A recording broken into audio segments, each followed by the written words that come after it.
మీ ప్రభుత్వం ఏర్పడిన 3 నెలల్లో డిసెంబర్ 2, 2019న ఒంటరి మహిళపై వాలంటీర్ శేఖర్ అనేవాడు అత్యాచార యత్నం చేశాడంట. వాడి గురించి అన్నాడు రా బోక్. ఎక్కడ? కర్నూలు జిల్లా బేతంచెర్లలో.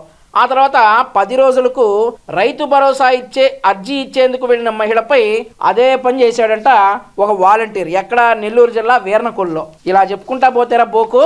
రీసెంట్ గా ఓ యువతితో మధుకృష్ణ అనే వాలంటీర్ అసభ్యంగా ప్రవర్తించాడని రాతపూర్వకంగా కేసు పెట్టింది. ఆ తర్వాత బంగారు ఆభరణాల కోసం కోటగిరి వరలక్ష్మి అనే వృద్ధురాల్ని రాయవరపు వెంకటేష్ అనే వాలంటీర్ దారుణంగా విశాఖపట్నం జిల్లా పెందుర్తిలో హత్య చేశాడు రా బోక్. ఎప్పుడన్నా నీ పెళ్ళాం ఒంటరిగా ఇంటి దగ్గర ఉన్నప్పుడు ఈ లిస్ట్ లో ఉన్న వాలంటీర్లు ఎవరన్నా ఆమెకు కాపలాగా పెట్టరా. నీ పెళ్ళాం ఇంట్లో ఉన్నప్పుడో, లేదంటే నీ కూతురో, లేదంటే ఇంకెవరన్నానో, నీ ఇంట్లో 2 ఆడవాళ్ళు ఉన్నారు కదా, నీ అక్క రాజ్యలక్ష్మి, క్షమించాలమ్మా. ఈ బోక్ గాడి గల్లా మీ పేర్లు కూడా చెప్పాల్సి వస్తా ఉంది. ఎందుకంటే ఈ బోక్ గాడు మా నాయకుల పేర్లు అందరూ వాడారు కాబట్టి